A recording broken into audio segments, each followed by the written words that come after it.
नमस्कार, विजय त्रिवेदी बोल रहा हूँ। बुक शेल्फ में बात करेंगे किताबों की, लेखकों की। इसमें सिर्फ नई किताबों की चर्चा नहीं होगी, नए लेखकों की चर्चा नहीं होगी। पुरानी किताबें भी, पुराने लेखक भी, क्योंकि किताबें तो खजाना है। और मैं हूँ जयपुर शहर से। मुझे आदत है खजाने में से हीरे मोती चुनने की, कलर्ड स्टोन्स चुनने की। कौन सा मूंगा है, कौन सा पन्ना है, कौन सा नीलम है, कौन सा हीरा है। और हर एक की अपनी कीमत है, अपनी ज़रूरत है। तो उन सबको खंगालने की कोशिश हम करेंगे इसमें, और कोशिश करेंगे कि हर हफ्ते आपको एक नए लेखक के साथ मुलाकात करवाएँ। इस प्रोग्राम की शुरुआत के लिए मुझे लगा कि एक ऐसी शख्सियत जिसको आप बहुत बेहतर तरीके से जानते हैं, लंबे समय से जानते हैं, उनसे ही की जाए तो उससे बेहतर कुछ नहीं हो सकता। मेरे मित्र भी हैं, पुराने मित्र हैं, कम से कम मैं तो मानता ही हूँ। वो आपको बताएँगे कि वो कितना मुझे मित्र मानते हैं। बड़े लेखक हैं, बड़े पत्रकार हैं, इतनी किताबें लिख दी हैं कि आपको पढ़ने में मुश्किल होगी। मैं जब उनको किताबों को पढ़ रहा हूँ लंबे समय से, उनको अन्ना आंदोलन पर किताब उनकी, जो अन्ना के 13 दिन पर किताब लिखी गई, मुखौटे का राजधर्म लिखा गया, the crown Prince, the gladiator, the hope, वो लिखी गई। फिर हिंदू राष्ट्र, और फिर अब नई किताब उनकी आई है, रिक्लेमिंग भारत। वो आपसे जुड़ा हुआ ही है कि ये कास्ट का जो झगड़ा है वो तो चल ही रहा है, वो तो लंबा है, 1000 साल का है, 500 साल का, जो भी है। लेकिन अब एक नई झगड़ा शुरू हुआ है, वो है क्लास का। अब तो जो दलित अपर क्लास और लोअर क्लास की तो दलित और ब्राह्मण हो गए। मतलब अपर ब्राह्मण का मतलब कोई ब्राह्मण जाति से नहीं, ये जो अपर क्लास के लोग हैं, आशुतोष जैसे बड़े बड़े लोग हैं, वो और एक लोअर क्लास, ये भी तो बड़ा विभेद है। क्या इस विभेद पर भी अभी आज सोचने का वक्त आ गया है, या अभी हम इसमें पड़े हुए हैं? हम पॉलिटिकल डिवीजन है मेरे हिसाब से। सोशल भी है, पॉलिटिकल भी है। ये सोशल डिवीजन क्लास का भी बड़ा बनता जा रहा है। ये चिंता की जरूरत नहीं है। बिल्कुल बिल्कुल। देखिए, आप पहले कास्ट सेंसस के बारे में बात कर लेते हैं। देखिए, जब आपको मालूम है कि ये इमारत जो है, इस इमारत में कुछ बुनियादी खोट है या कुछ बुनियादी दिक्कतें हैं, तो आप नई और मजबूत इमारत का निर्माण जब तक नहीं कर सकते जब तक कि पुरानी इमारत गिरती नहीं। आपको डिकंस्ट्रक्शन करना है। हमने डिकंस्ट्रक्शन शब्द का इस्तेमाल किया। जैसे आरएसएस डिकंस्ट्रक्ट कर रहा है, यानी जो पुराना है उसको डिस्ट्रॉय करना है और उसकी जमीन पर नया कंस्ट्रक्ट करना है। तो डिकंस्ट्रक्शन की बात, तो आरएसएस पूरी तरीके से उस कोशिश में लगा हुआ कि जो नेहरू गांधी की विचारधारा के लोग हैं और उस माइंडसेट के लोग हैं, दरअसल उनको पूरी तरीके से खत्म करना है और एक नए मानस का निर्माण करना, जिसको मैं कहता हूं construction of the collective mind या reconstruction of the collective mind, यानी सामूहिक मानस का पुनर्निर्माण। यह आरएसएस ये करने में लगा हुआ है। तो जब मैं कास्ट सेंसस के बारे में बात करता हूं, जब तक कास्ट के आधार पर लोगों की पहचान नहीं हो जाती और जब तक ये अपराध बोध पूरे समाज के अंदर नहीं आता कि देखिए हमने इनके साथ बहुत अत्याचार किया, तब तक आप हिंदू समाज में एकता ला ही नहीं सकते। तो जो कास्ट सेंसस है, दरअसल दलितों पिछड़ों के अंदर उस चेतना के उभार की कोशिश है जिसमें वो इस बात के लिए तैयार हो कि मुझे मेरे साथ अत्याचार हुआ है और मुझे हक चाहिए इस समाज से। ये पूरी कोशिश, ऐसा नहीं कि कास्ट सेंसस के आधार पर कोई अचानक उनके लिए दूध और शहद की नदियां बहने लगे, ऐसा बिल्कुल नहीं। लेकिन इस चेतना के परिष्कार की जरूरत है जो दलितों पिछड़ों के अंदर है, और उनको इस निष्कर्ष पर पहुंचने की जरूरत है कि हम भी इस भारतीय हिंदू समाज में, हमारा भी स्टेक है और जो मेरा स्टेक है, मेरी हिस्सेदारी है, वो मुझे मिलनी चाहिए। तो आप जब सपोर्ट तक कर आप रहे हैं सेंसस को? मैं 100% सपोर्ट करता हूं। मैं तो कास्ट सेंसस को 100% सपोर्ट करता हूं और मैं मानता हूं कि ब्राह्मण क्षत्रिय का विभेद पूरी तरीके से, उसके बाद ही कोई नया कंस्ट्रक्शन हो सकता है। आप नया कंस्ट्रक्शन, तब तक आप ब्राह्मण क्षत्रिय का भेद बना रहेगा और आप नया कंस्ट्रक्शन, नई इमारत नहीं बना सकते। वो इमारत हमेशा कमजोर रहेगी और वो हमेशा दूसरी सभ्यताएं आके आपके ऊपर कब्जा करेंगी। क्योंकि यही जब तो आपने, यही तो संघ कर रहा है, डिकंस्ट्रक्शन। आप ना, बिल्कुल वो अलग तरीके से कर रहा है। वो उन जातियों की पहचान को बनाए रखते हुए करना चाहता। मैं उन जातियों की पहचान को खत्म करते हुए देखना चाहता हूं। क्योंकि इस जाति प्रथा की सबसे बड़ी कमजोरी क्या है कि सिर्फ कुछ चंद लोगों को पढ़ने का अधिकार है। ब्राह्मण, मैं थॉट के लेवल में बात कर रहा हूं, मैं दर्शन के लेवल में बात कर रहा हूं। कुछ ही लोगों को लड़ाई लड़ने का अधिकार है और बाकी लोगों को काम करने का अधिकार है। आप किसी भी सभ्यता में चले जाइए, वहां ऐसा है ही नहीं। जब देश के ऊपर हमला हो रहा था तो क्षत्रिय समाज ने ये जिम्मेदारी ली कि मुझे लड़ना है, बाकी समाज कह रहे तो मेरा काम ही नहीं है। तो ये जो अंतर्द्वंद है हमारे दर्शन के अंदर, या हमारी जो दर्शन नहीं, हमारी जो परंपरा के अंदर जो है, जब तक ये खत्म नहीं होगा तब तक आप नहीं आगे बढ़ सकते सबको। और जो आपने क्लास की बात, 1 मिनट में खत्म कर देता हूं, जो क्लास की बात की, क्लास के साथ क्या है कि कोई जन्मना जो है वो कमतर नहीं है। वो तो क्लास है, ठीक है, आज मैं कमजोर हूं, कल मैं आगे हो सकता हूं। लेकिन जो ब्राह्मण पैदा हो गया वो तो पहले दिन से समाज के अपर उसमें है, और जो शूद्र पैदा हो गया वो कभी उस अभिशाप से पूरी जिंदगी नहीं निपट सकता। तो ये जन्म के आधार पे जो लोगों की पहचान हो रही है, जन्म के आधार पे जो सम्मान मिल रहा है, जन्म के आधार पे जो गैर बराबरी का सिद्धांत है, दरअसल वही हिंदू समाज की सबसे बड़ी दिक्कत है। क्लास के आधार, क्लास में तो ये आजादी है। जैसे आप देखिए अमेरिकन स्लेव सिस्टम में अगर आप चले जाइए, दास प्रथा में जाइए, तो वहां दास को आजादी है, वो आजाद हो सकता है। लेकिन हमारे यहां जो एक बार दलित पैदा हो गया वो आजाद नहीं हो सकता, और आजाद होता भी नहीं है।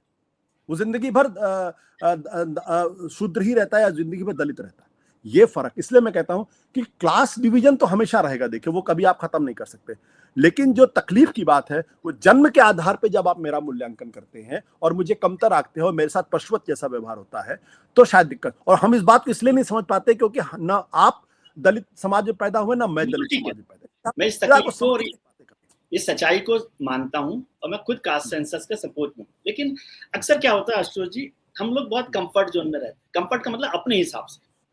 मैं अक्सर काम करता हूं कि जो भी विवाद आज की तारीख में हो रहे हैं समाज में, मेरी अपनी आदत, जो भी चर्चा होती है उसको मैं हमारे पूर्वज मतलब कॉन्स्टिट्यूशन के हिसाब से जोड़ता हूं। मेरा पूर्वज वहीं पर ही आकर खत्म हो रहे हैं, तो कॉन्स्टिट्यूशन में या कॉन्स्टिट्यूएंट असेंबली में क्या कहा गया, इस बहस पर मैं आता हूं, और वहां से आगे आते हैं। जरूरी नहीं किसी की बात को माने, लेकिन रेफरेंस के तौर पर मैं देखता हूं।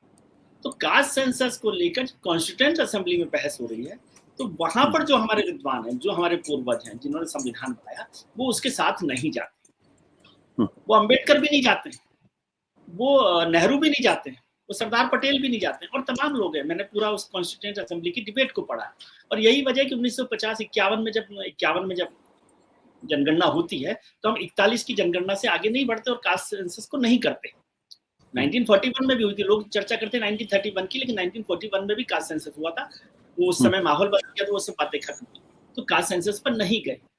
लेकिन अभी हम इस पर कास्ट सेंसस पर संविधान सभा से आगे आकर कास्ट सेंसस पर आ जाते हैं। मैं उससे सहमत हूँ, लेकिन मैं बात कह रहा हूँ, कोई दूसरा मुद्दा होता है तो हम कहते हैं बताइए कॉन्स्टिट्यूएंट असेंबली में क्या कहा गया।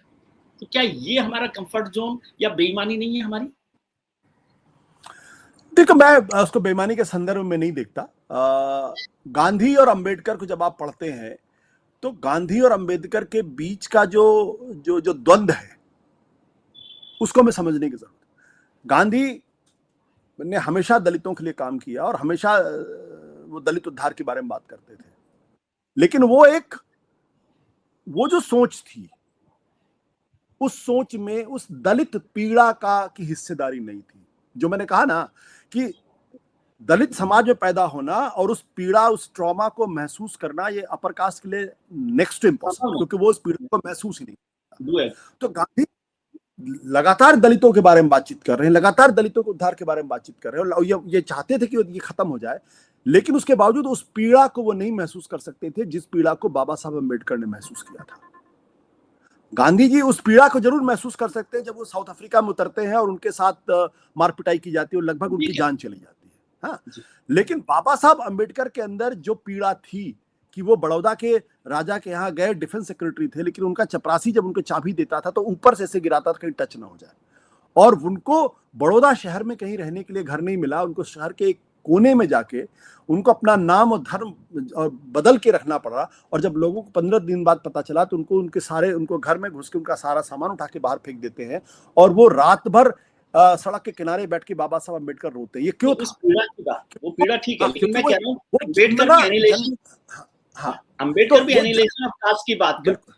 अम्बेडकर भी कॉन्स्टिट्यूएंट असेंबली में कहते हैं कि हमें जातियों की पहचान को खत्म करना है, और वो जातीय जनगणना से खत्म नहीं होगी। मैं इस मूल सवाल पर बात कर रहा हूँ। हाँ, अब दिक्कत, लेकिन इतिहास की एक धारा होती है।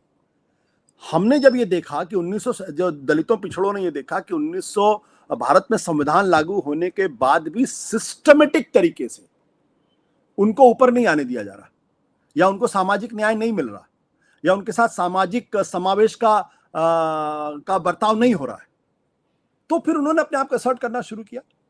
और असर्शन में तो कोई दिक्कत है नहीं। या तो संविधान लागू होने के साथ से हिंदुस्तान के जो प्रभुत्वशाली वर्ग है वो दलितों पिछड़ों को उनका हक देता।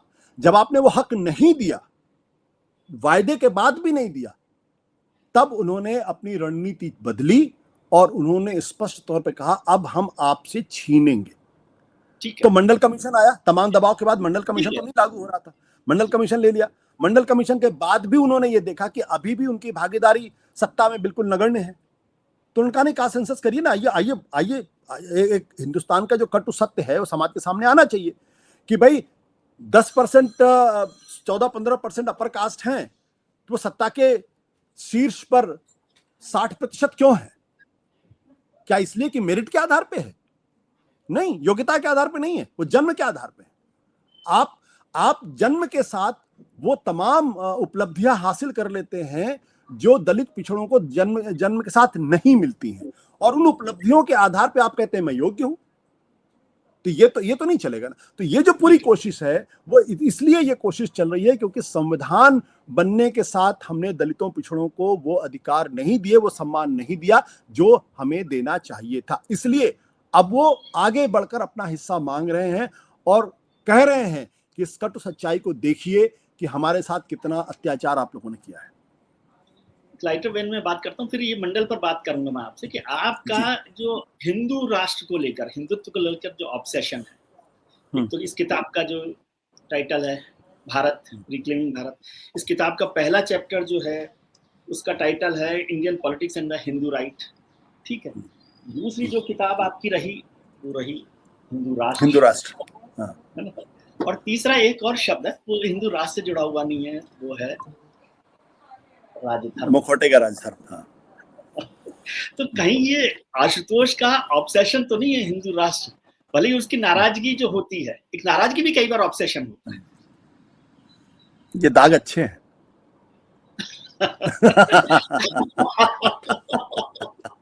और इसलिए बहुत सारे लोग संगी मानते हैं। हमारे मैं अपनी बात नहीं कर रहा हूं, मुझे देखिए, कोई भी समाज आगे तरक्की नहीं कर सकता या इतिहास में परम वैभव को नहीं पा सकता अगर वो लगातार अपने अंदर आत्ममंथन करता हुआ नहीं चलता है। मेरी जो किताब है और मेरा जो ऑब्सेशन है, परम वैभव शब्द का भी इस्तेमाल ध्यान रखिए, मैं बहुत समझ के कर रहा हूं, परम वैभव की बात कर रहा हूं, और जिनके जब कह रहा हूं तो जिन लोगों को समझना चाहिए समझ रहे होंगे। वो परम वैभव हासिल कर ही नहीं सकता हिंदू समाज जब तक कि हम अपने अंदर आत्ममंथन करके अपनी गलतियों को, अपनी कमियों को दूर करने की कोशिश नहीं करें।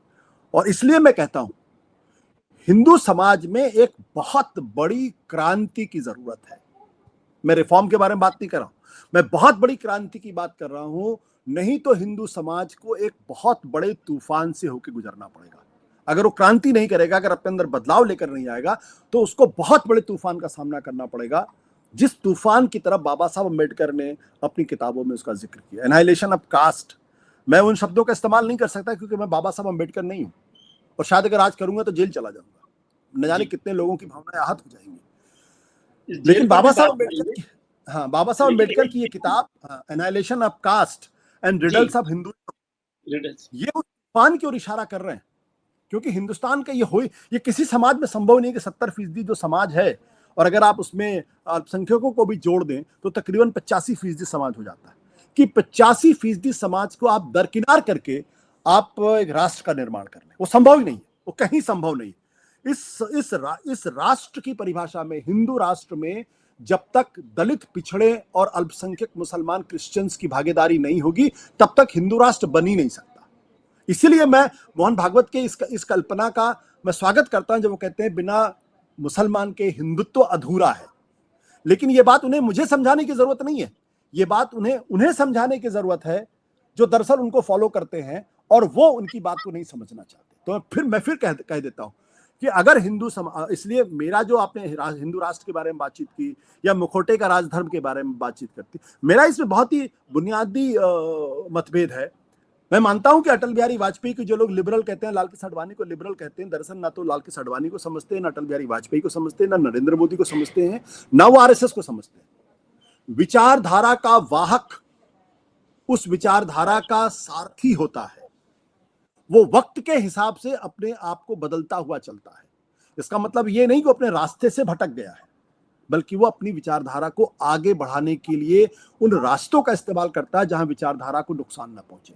तो अटल बिहारी वाजपेयी के लिए 2014 के नरेंद्र मोदी के का शासन की तरीके से व्यवहार करना उस वक्त उचित नहीं था, क्योंकि तब भारतीय जनता पार्टी के पास बहुमत नहीं था। उनके पास 100 से कम सांसद थे। लेकिन मैंने कहा मुखौटे का राजधर्म, तो अटल बिहारी वाजपेयी को जो लोग मुखौटा कहते हैं, उन्होंने अपना राजधर्म नहीं निभाया जब गुजरात में दंगे हुए, या जब ग्राहम स्टेन्स का कत्ल हुआ, या जब डांग में चर्चेस पे हमले हुए। अगर उन्होंने अपना राष्ट्रधर्म निभाया होता तो शायद हिंदुस्तान की दिशा कुछ और होती। लेकिन चूंकि उन्होंने राष्ट्रधर्म नहीं निभाया, क्योंकि वो हिंदुत्व की विचारधारा से बंधे हुए थे, वो उनकी सोच थी, उस सोच ने उनको गुजरात दंगों पे लगाम लगाने से रोका और इतने बड़े पैमाने पर कत्ल। मैं इस डिबेट में जा ही नहीं रहा हिंदू मरे या मुसलमान मरे, मैं उस डिबेट में नहीं जा।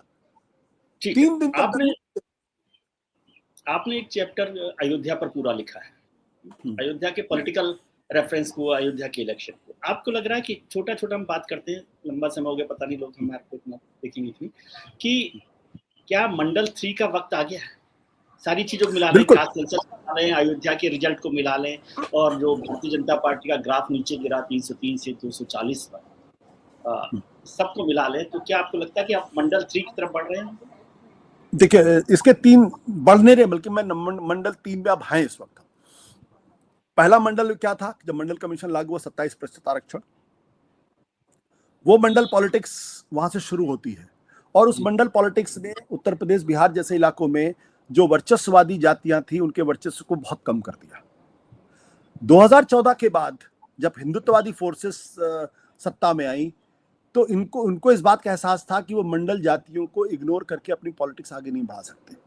तो उन्होंने मंडल जो पिछड़े थे, दलित थे, उनको साथ लेके चलने की पॉलिटिक्स शुरू की, यानी मंडल राजनीति का उन्होंने हिंदुत्वीकरण करने की कोशिश की। जहां लीडरशिप तो हिंदुत्ववादी ताकतों के पास थी, लीडरशिप तो वर्चस्ववादी जातियों के पास थी, लेकिन उसमें उन्होंने ये भ्रम पैदा किया, ये आभास पैदा किया कि दलितों और पिछड़ों की भी भागीदारी होगी। 10 साल के बाद जब उनको लगा कि उनकी तो कोई भागीदारी है नहीं, तो 2024 के चुनाव में अगर आप देखें तो एक सब्सटैंशियल चंक है जो दलितों और पिछड़ों का, जो बीजेपी से दूर हटता है, खासकर उत्तर प्रदेश और महाराष्ट्र में और दूसरे इलाकों में, राजस्थान में भी पिछड़ता है। आप सीएसडीएस का सर्वे अगर आप देखें तो आपको इस बात का अंदाजा होगा। अब जो कोशिश हो रही है कास्ट सेंसस के माध्यम से, अब ये मंडल 3 है, यानी मंडल जातियों ने ये तय कर लिया है कि अब हमें इस वर्चस्ववादी जातियों के साथ जो है समरसता में नहीं चलना, हमें जो हमारा अधिकार है वो अधिकार हमें मिलना चाहिए। अगर हम समाज में 70% हैं, तो फिर सत्ता में हमारी हिस्सेदारी 70% जब तक नहीं होगी, तब तक हमें सामाजिक सम्मान नहीं मिलेगा।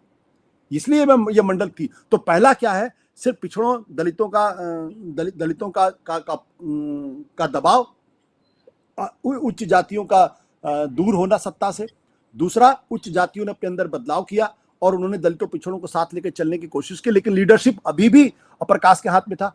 तीसरी जो कोशिश ये है, अब वो पूरी तरीके से कोशिश ये हो गई कि हम अगर 70% हैं तो फिर सत्ता हमारे हाथ में आनी चाहिए। अब ये कितनी कामयाब होती, कितनी कामयाब नहीं होती, ये तो आने वाले समय में पता चलता है। एक चैप्टर और आपने लिखा, छोटा सा, उस पर चर्चा करें, क्योंकि उस पर चर्चा नहीं, मैं सोचता हूँ महत्वपूर्ण है, वो है the tacit retaliation of Muslims. मैंने पढ़ा है, लेकिन आप समझाइए लोगों को कि क्या आप कहना चाहते। देखिए, दरअसल मुस्लिम समाज ने पिछले 10 सालों के अंदर, बहुत दुर्भाग्यपूर्ण है, उनके साथ जो कुछ भी व्यवहार हुआ है, वो शायद, फिर मैं कहता हूं, हम हिंदू उसको नहीं समझ सकते। जिस ट्रॉमा के साथ वो गुजर रहे हैं, जिस तरीके से उनके साथ अत्याचार किया गया, जिस तरीके से उनके लिए संविधान अलग है, उनके लिए कानून अलग है, पुलिस व्यवस्था उनके लिए बिल्कुल अलग है। और मैं क्या बताऊं, अभी हाल का अगर आप उदाहरण देख लीजिए तो आपको एग्जैक्टली पता चल जाएगा। वो जो ट्रॉमा है, उस ट्रॉमा में उनके एक जो समाज में 14% है, यानी 10 में जो 1.5 है, अब वो 8.5 से तो नहीं लड़ सकता फिजिकली, तो वो कैसे लड़े? उसने अपनी रणनीति में बदलाव किया। उसने कहा ठीक है, वो अहिंसा के रास्ते पे चला गया। तुम मेरे ऊपर कितना भी अत्याचार करोगे, हम नहीं बोलेंगे। हम चुनाव के दौरान अपने आप को ऐसा प्रदर्शित करेंगे ताकि आपको फायदा ना हो। इस चुनाव में जो मैंने बहुत स्पष्ट तौर पर देखा कि मुस्लिम समाज में पहली चीज तो यही, उन्होंने जो धर्मगुरु थे उनकी लीडरशिप को नकार दिया। दूसरा, उनका फोकस अब पॉलिटिक्स से ज्यादा एजुकेशन और एम्प्लॉयमेंट पे है। तीसरा, अब उनके यहाँ एक मिडिल क्लास इमर्ज कर रहा है, जो 34, 35, 36 साल के लड़के हैं, वो उसकी लीडरशिप अपने हाथ में ले रहे हैं। चौथा, शिया सुन्नी के बीच का विवाद इंडियन कॉन्टेक्स्ट में काफी हद तक कम हो गया। खत्म तो नहीं होगा, लेकिन काफी अब वो एकजुटता की बात कर रहे हैं। अब वो साथ में उनकी नमाजें होती हैं, साथ में सब कुछ वो करते हैं। उस संदर्भ में उन्होंने ये भी तय किया कि हमारी इलेक्टोरल स्ट्रेटजी क्या होनी चाहिए। हमारी इलेक्टोरल स्ट्रेटजी होनी चाहिए कि अगर हम झुंड में जाके वोट करते हैं और अपनी पहचान के साथ वोट करते हैं, तो आप देखिएगा कि हिंदुत्ववादी उसको पोलराइज करके हिंदुओं को अपने साथ लाने की कोशिश करते हैं। हम अलग अलग जाएंगे, हम प्रवोक बिल्कुल नहीं होंगे, क्योंकि हम प्रवोक होते हैं तो उनको पोलराइज करने का मौका मिलता है। हम ये पहचान कर लेंगे कि दरअसल हमें किसको वोट देना है, किसको वोट नहीं देना है। तो ये जो टैसिट रिटेलिएशन है कि हम कुछ भी नहीं करेंगे लेकिन फिर भी हम अपने तरीके से आपको देंगे और ऐसा जवाब देंगे कि आपको मेरी कीमत पर पोलराइज करने का या मेरी कीमत पर आपको हिंदुओं का एकजुट करने का मौका ना मिले, ये है टैसिट रिटेलिएशन। आजकल एक किताब से अलग थोड़ा सा एक चर्चा चल रही है, बड़ा झगड़ा चल रहा है, जुडिशरी वर्सेस लेजिस्लेशन या एग्जीक्यूटिव कह लें, लेजिस्लेटिव कह लें, एग्जीक्यूटिव कह लें, जो सुप्रीम कोर्ट के फैसले से शुरू हुआ तमिलनाडु के गवर्नर को लेकर, या धनखड़ साहब जो हमारे वाइस प्रेसिडेंट है, राज्यसभा के चेयरमैन है, उनकी बातचीत से हुआ। Supreme court, supremacy of the constitution. अब ये कहने में तो अच्छा लगता है कि सुप्रीमेसी ऑफ कॉन्स्टिट्यूशन होना चाहिए, हिंदुस्तान उसी से चलता है, तो झगड़ा क्यों है? क्या जो लोग 140 करोड़ लोग या 90 करोड़ लोग या 67 करोड़ लोग चुनकर आ रहे हैं, चुनकर भेज रहे हैं, जिन 545 लोग, उनकी कोई कीमत नहीं? धनखड़ साहब का कहना। देखिए, धनखड़ साहब क्या कहते हैं, मैं उनकी बातों को बहुत गंभीरता के साथ नहीं लेता, बहुत ईमानदारी के साथ कहता हूँ, क्योंकि मुझे उनके इंटेंट पे हमेशा क्वेश्चन मार्क रहता है। और इसका ये मतलब नहीं कि मैं देश के उपराष्ट्रपति महोदय का मैं अपमान कर रहा हूँ, उनका सम्मान करता हूँ, हाँ, जिस पद पर हैं मुझे पूरा सम्मान है, लेकिन एक पत्रकार होने के नाते मुझे अपनी टिप्पणी रखने का अधिकार है। जी।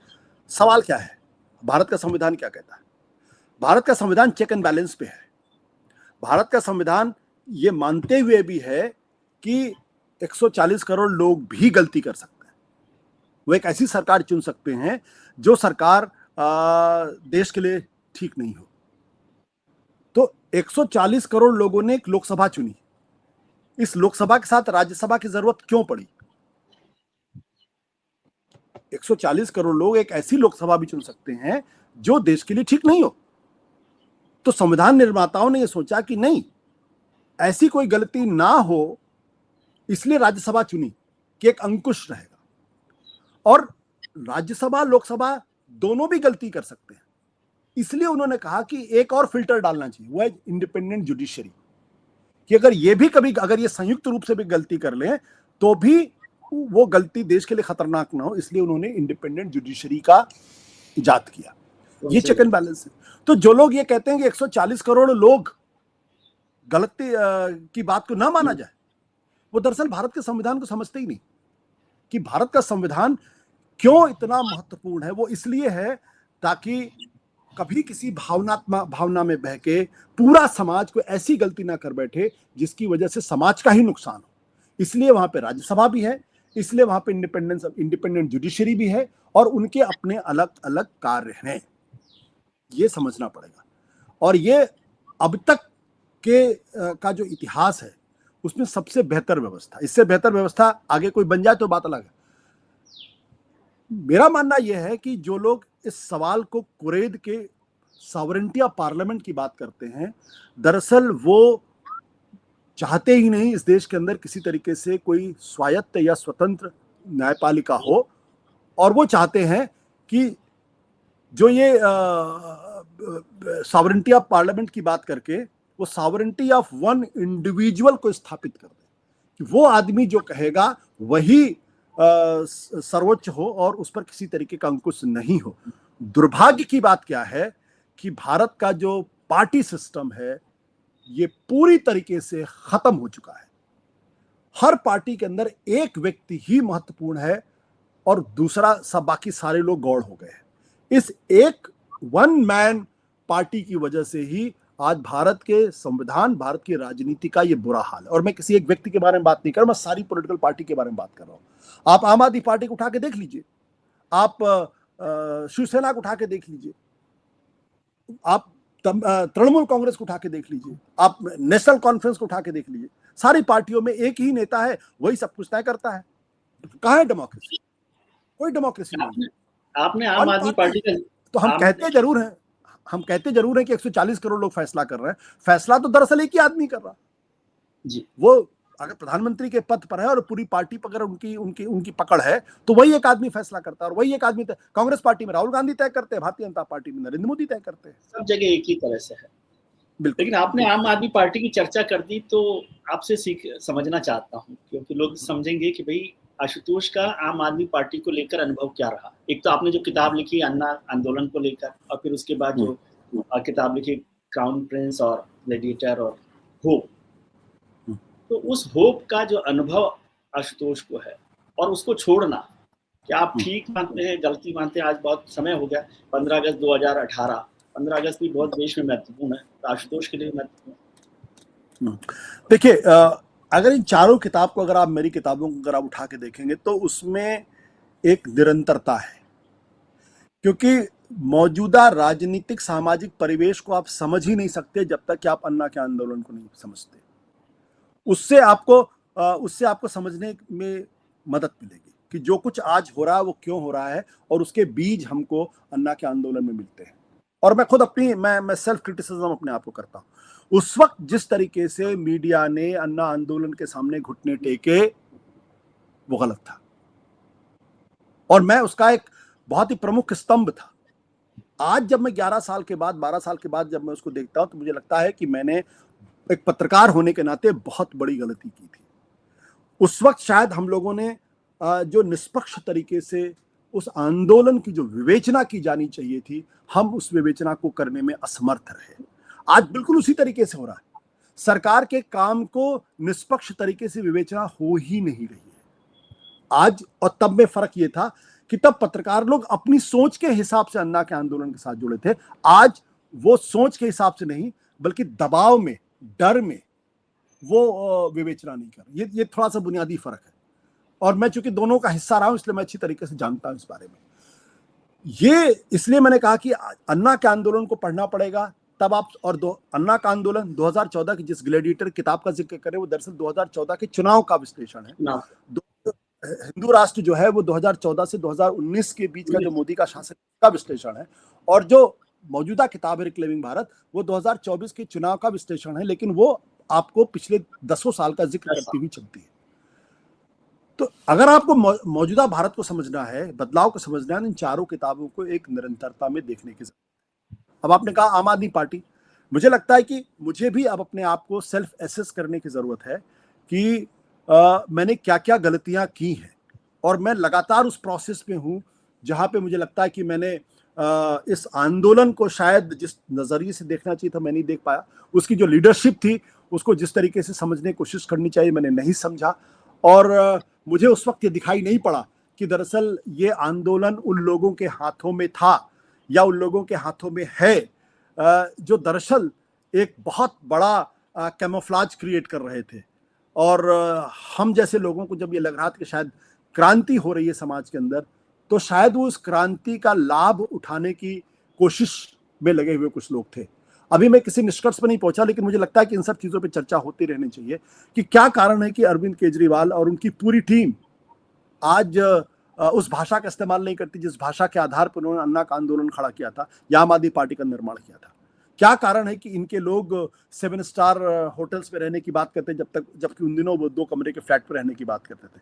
क्या कारण है कि इनके सांसद जो हैं वो टाइप 7 बंगले के लिए सुप्रीम कोर्ट तक का दरवाजा खटखटाते हैं। जबकि एक इंसान को रहने के लिए एक कमरा या 2 कमरा बहुत होता है। क्या कारण है कि इनके ऊपर भ्रष्टाचार कितने गंभीर आरोप लगते हैं, और जब आरोप लगते हैं तो अपने पद से इस्तीफा नहीं देते, बल्कि पद से चिपके रहते हैं और जेल से सरकार चलाने की बात कहते हैं। तो बहुत सारी चीजें। और चूंकि मैं उसके साथ बहुत ही इंटीमेटली जुड़ा रहा, कम से कम 2011 से लेकर 2018 तक 6-7 साल, तो मुझे भी अपने प्रति क्रिटिकल होने की जरूरत है, आलोचना करने की जरूरत है, और अगर कहीं मुझे ये लगता है कि मुझे समाज से माफी मांगने की जरूरत है, तो मुझे उसके लिए भी तैयार रहना चाहिए।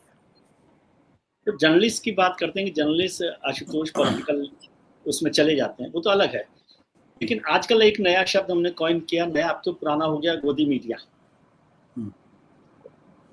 तो बहुत सारे लोग मुझे सवाल करते हैं, भैया आप तो रोज गोदी मीडिया बोलते हैं, उस समय के सवाल नहीं करते, उनको गोदी मीडिया नहीं बोलते जब पत्रकार मंत्री तय करते थे, विधायकों के एमएलए एमपीज के टिकट तय करते थे, सरकारों में बैठा करते थे, किसी को भाई बोलकर रात को 2 बजे तक बैठक करते थे, और आज आप गोदी मीडिया बोल रहे हैं। सवाल यह है कि जो लोग पहले गोदी में बैठे हुए थे उनको गोदी से उतार दिया गया है, इसका फ्रस्ट्रेशन है। बहुत रूट सवाल है, लेकिन ऐसा लोग मुझे बोलते। आपने कितने मंत्री तय किए? हम तो मंत्री तक पहुंचे ही नहीं कभी। जबकि आप देश के बहुत जाने माने पत्रकार थे। या मैंने कितने मंत्री तय किए? मैं राहुल गांधी से 30 सेकंड नहीं, सिर्फ 5 सेकंड के शेक हैंड है, बस एक बार की मुलाकात। प्रियंका गांधी से मैं कभी नहीं मिला, राहुल गांधी से सिर्फ एक बार की मुलाकात, वो भी शायद मुझे नहीं पहचानते, मैं भी उनको नहीं पहचानता। कोई सोशल रिलेशनशिप नहीं है। बहुत सारे लोग हैं, बहुत सारे लोग, सोनिया गांधी नहीं, और ऐसे बहुत सारे लोग थे। ये जो बताने की कोशिश कर रहे हैं कि दरअसल 2014 के पहले तो पत्रकार लोग ये तय करते थे कौन मंत्री, कौन था, कौन तय करता था भाई? अगर हमारे बीच में कुछ कीड़े थे, कुछ घटिया लोग थे जो पत्रकारिता की दलाली कर रहे थे, तो वो पूरा पत्रकारिता जगत का सच नहीं था। ये एक तरीके का प्रोपेगेंडा है जो उस वक्त की पत्रकारिता को डिस्क्रेडिट करने की कोशिश कर रहा है, ताकि आज की पत्रकारिता को जस्टिफाई कर सके। आज की जो आज तो पत्रकारिता ही नहीं है भाई, मैं क्या बोलूं इस बारे में। मैं इसको पत्रकारिता मानता ही नहीं। ये पत्रकारिता, ये तो दलाली, ये विशुद्ध तौर पर दलाली है। पहले पत्रकारों के बीच में दलाल हुआ करते थे, आज सिर्फ दलाल है। ये फर्क है। कुछ लोग हैं जो अभी भी पत्रकारिता अच्छी कर रहे हैं, अखबारों के अंदर खासतौर पर। ये आपको ये जान के हैरानी नहीं, मैं पूरी जिंदगी मैंने हिंदी में पत्रकारिता की, हिंदी का एक अखबार आज मेरा लेख छापने के लिए तैयार नहीं होता।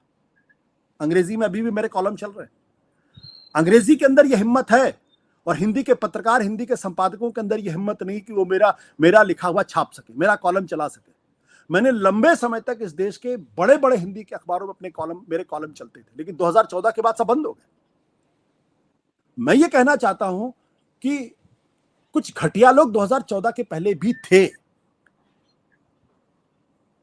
लेकिन उस जमाने का जो पत्रकारिता थी उसमें मेजॉरिटी नहीं, ओवरवेलमिंग मेजॉरिटी उन लोगों की थी जो अच्छी पत्रकारिता कर रहे थे, जिसमें विजय त्रिवेदी भी थे, जिसमें आशुतोष भी थे।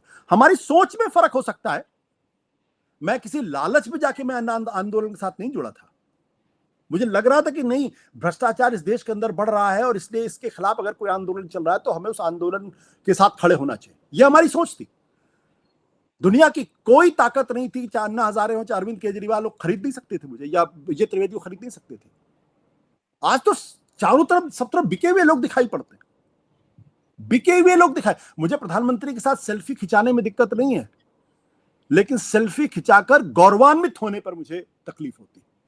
पत्रकार जब तक प्रधानमंत्री की आंखों में आंखें डाल करके सवाल नहीं पूछने की हिम्मत रखेगा, तब तक वो पत्रकारिता कर ही नहीं सकता। इसलिए आज जितने लोग हैं बड़े बड़े पदों पर बैठे हुए हैं, उनमें से ज्यादातर वो लोग हैं डरे हुए हैं, सहमे हुए लोग हैं, कॉम्प्रोमाइज्ड लोग हैं। इनको मैं पत्रकार नहीं मानता, ये दलाल है बेसिकली। कुछ लोग हैं जो अभी भी अच्छी पत्रकारिता कर रहे हैं, वो अखबारों में भी हैं, वो टीवी चैनल्स में भी हैं, लेकिन बहुतायत अगर पहले पत्रकारों की थी तो आज बहुतायत दलालों की है। मैं समझता हूँ कि कुछ लोग हैं, अच्छे लोग भी हैं, ऐसा नहीं करना चाहिए नहीं है। एक और सवाल इसी से जुड़ा, पत्रकारिता से जुड़ा तो वो नहीं है, लेकिन फ्रीडम ऑफ स्पीच को लेकर बड़ी डिबेट हुई। अभी सुभाष पलसीकर साहब ने एक आर्टिकल लिखा, उसमें उन्होंने बहुत एक इंटरेस्टिंग बात कही है कि फ्रीडम ऑफ स्पीच में विजय शाह बोलते हैं जिसको हम लोग कोई भी सहमत नहीं है, तो हम उसको जेल में डालने की बात करते हैं या सजा देने की बात करते हैं। वो भी फ्रीडम ऑफ स्पीच का हिस्सा है। और प्रोफेसर साहब जो महमूदाबाद हैं, वो जो बोल रहे हैं, उससे उनके लिए हम लोग खड़े होते हैं, वो अच्छी बात है, मैं उसके साथ हूँ। वो भी फ्रीडम ऑफ स्पीच का हिस्सा है। तो क्या ये दो तरीके से फ्रीडम ऑफ स्पीच को समझने का तरीका है, या इस डिबेट को कुछ अलग तरीके से ले जाना चाहिए? देखिए, मैं ईमानदारी की बात बोलूं, सुप्रीम कोर्ट ने जो प्रोफेसर साहब के बारे में जो जजमेंट दिया है, मैं उस पूरी रिपोर्ट में पढ़ रहा था। मेरा उस रिपोर्ट से मतभेद है। सुप्रीम कोर्ट का ऑब्जर्वेशन फ्रीडम ऑफ एक्सप्रेशन को कमजोर करता है। मैं बड़ी बात कह रहा हूं, और हो सकता है बहुत सारे लोग मेरी बात से इत्तेफाक न रखते हो, लेकिन दोनों वक्तव्यों की तुलना नहीं हो सकती। आप दोनों वक्तव्यों को खुद ही अगर आप सुने तो तुलना नहीं हो आपको सकती। डिबेट सब अपने अपने तरीके से करते हैं ना, कि भाई वो कहते हैं वो उसका भी तो फ्रीडम ऑफ एक्सप्रेशन का अधिकार। देखिए, ये वो कौन लोग हैं, मैं उसके बारे में टिप्पणी नहीं करना चाहता। कुछ लोग हर चीज में एक इक्विवेलेंस लाने की कोशिश करते हैं। जो विजय शाह ने कहा, अगर महमूदाबाद अगर जेल जा सकते हैं तो विजय शाह को भी जेल होना चाहिए अब तक ना। क्यों नहीं हो जेल में? वो इसलिए जेल में नहीं है क्योंकि भारतीय जनता पार्टी से जुड़े हुए मंत्री हैं।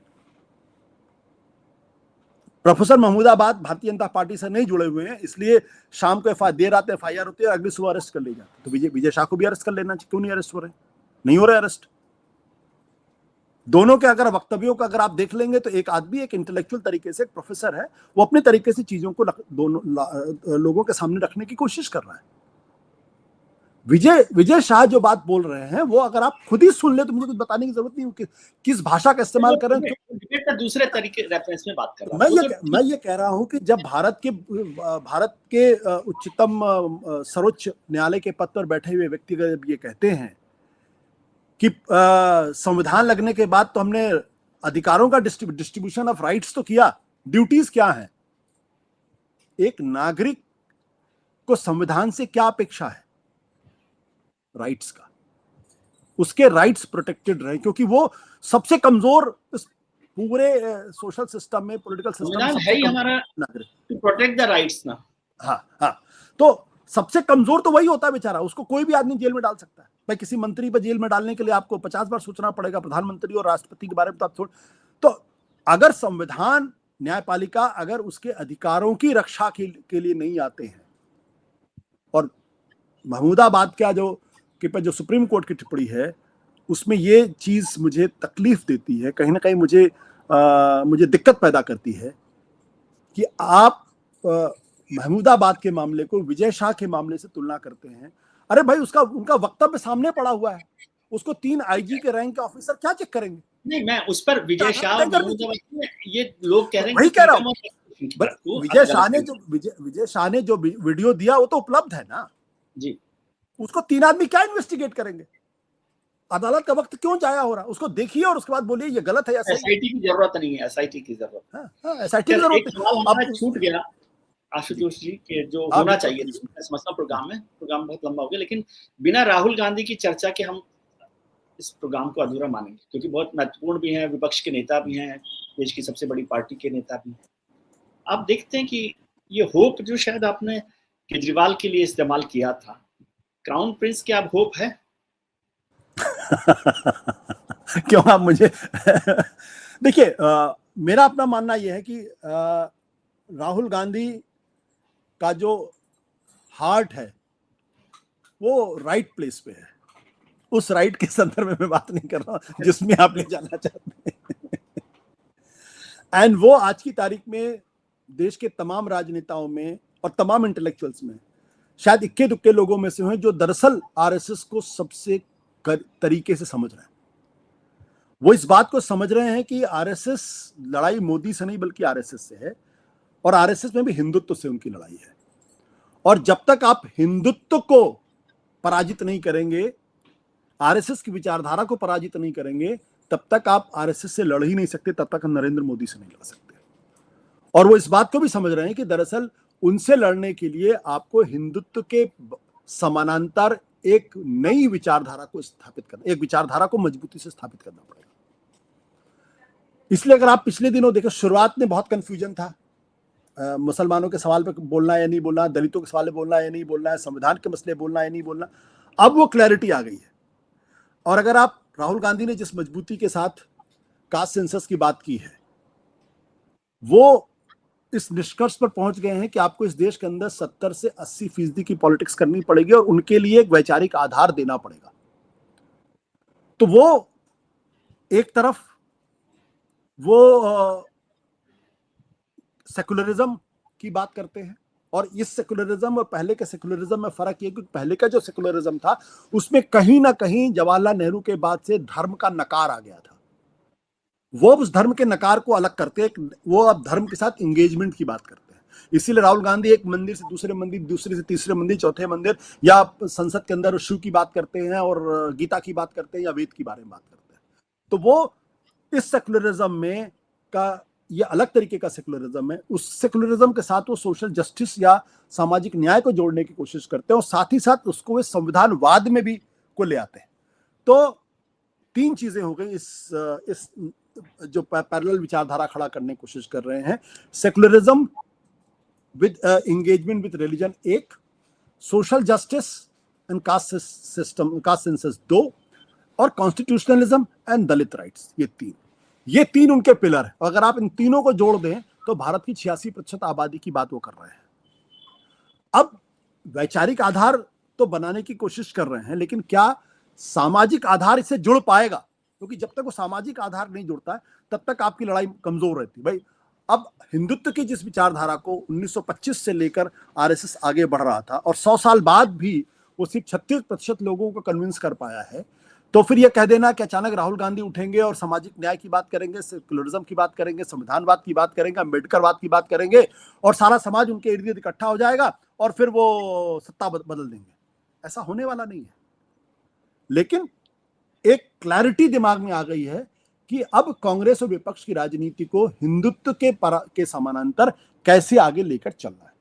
दिक्कत क्या आ रही है? दिक्कत इसमें आ रही है कि आज भी इस देश के कुछ जो क्षेत्रीय पार्टियां हैं उनके अंदर राष्ट्रीय सोच का अभाव है। वो अपने अपने राज्यों में महदूद रहना चाहते हैं। उसके लिए अगर उनको कल हिंदुत्व से समझौता करना पड़े तो हिंदुत्व से समझौता कर लेंगे। उनको अगर कांग्रेस पार्टी समझौता करना पड़ेगा, कांग्रेस पार्टी समझौता कर लेंगे। किसी मौलाना से समझौता करना पड़ेगा, किसी धर्मगुरु समझौता करना पड़ेगा, वो भी कर लेंगे। जबकि राष्ट्रीय सोच का आदमी ये देखेगा कि इससे हमारे देश को फायदा होगा या नुकसान होगा। क्षेत्रीय पार्टियां में ज्यादातर क्षेत्रीय पार्टियां ऐसी हैं जो सिर्फ अपने हित के लिए और अपनी कुर्सी के लिए लड़ाई लड़ रहे हैं। इसलिए अब किसी का नाम लेना उचित नहीं होगा।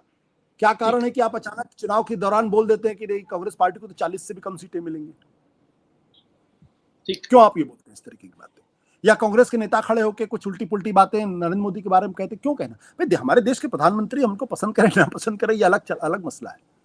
हमें किसी के बारे में गलत शब्द का इस्तेमाल करने का अधिकार तो नहीं है ना।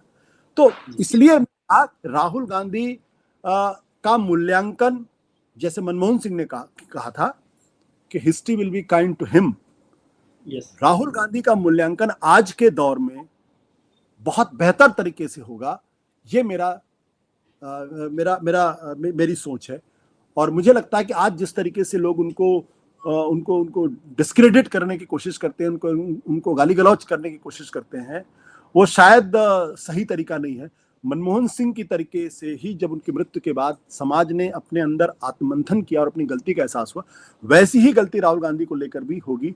और वो प्रधानमंत्री बने ना बने अलग तरीका है, लेकिन एक अकेला आदमी है जो आज हिंदुत्व के साथ बहुत क्लैरिटी के साथ, बड़ी मजबूती के साथ लड़ता हुआ दिखाई पड़ रहा है।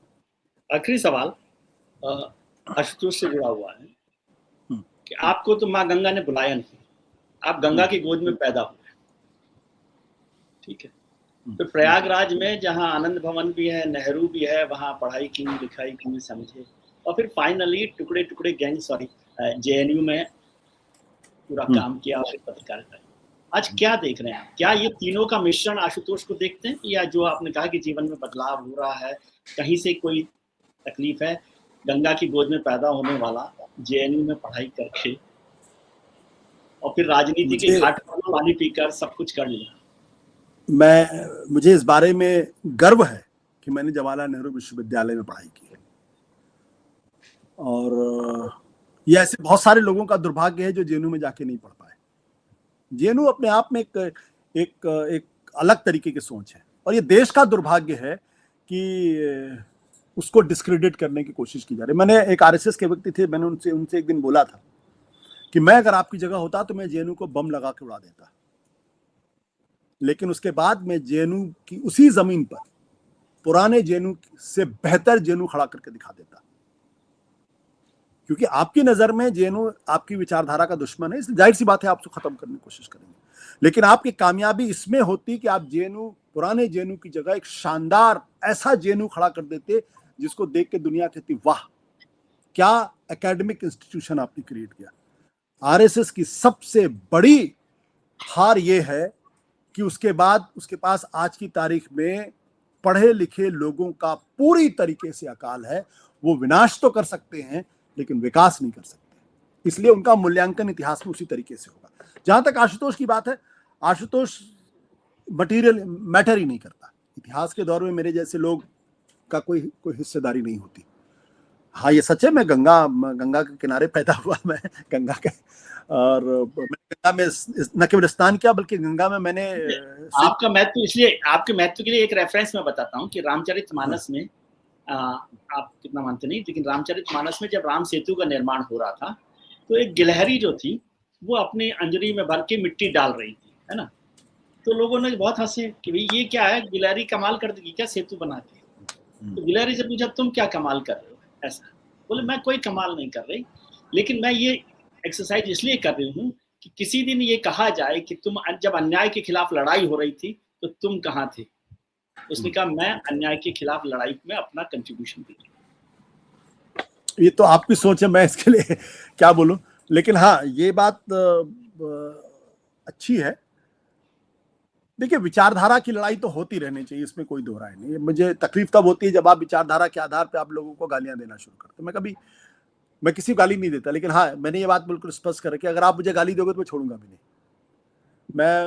मैं पूरी तरीके से गांधीवादी नहीं हूँ लेकिन मुझे लगता है कि एक अच्छा विमर्श होना चाहिए इस देश के अंदर, और यही एक दिक्कत इस देश के अंदर पैदा हो गई है। बाकी क्या कहा जाए, हम लोग तो क्या है ना, एक बहुत पहले अर्जुन सिंह का एक स्टेटमेंट आया था, we are the trespassers in the corridor of history. आपको याद होगा कि जब राजीव गांधी की मृत्यु हुई थी और अर्जुन सिंह से सवाल पूछा गया था कि आप देश के प्रधानमंत्री बनेंगे, तो उन्होंने कहा हमारी तुलना नहीं हो सकती, but we are trespassers in the corridor of history. हम लोग जो इस इतिहास जो इस वक्त हमारे सामने है, हम लोग उसमें घुसपैठिए हैं और उसको अपने तरीके से देखने की कोशिश कर रहे हैं। अभी मैं इस शब्द का इस्तेमाल नहीं करना चाहता, आजकल ये भी शब्द चलिए बहुत अच्छा लगा, बहुत लंबी बातचीत हो गई है, लोग कितना इसको समझेंगे, लेकिन मुझे बहुत मजा आया है और बहुत साफ तरीके से साफ गोई से जो बात हुई। मुझे तो हमेशा ही मजा आता है आपसे बात करने में, और अब लोगों को पता पड़ा कि आपने कहा कि मैं भी आपका मित्र हूँ, आप मानते हैं, उसके लिए बहुत शुक्रिया। बहुत शुक्रिया, धन्यवाद, थैंक यू।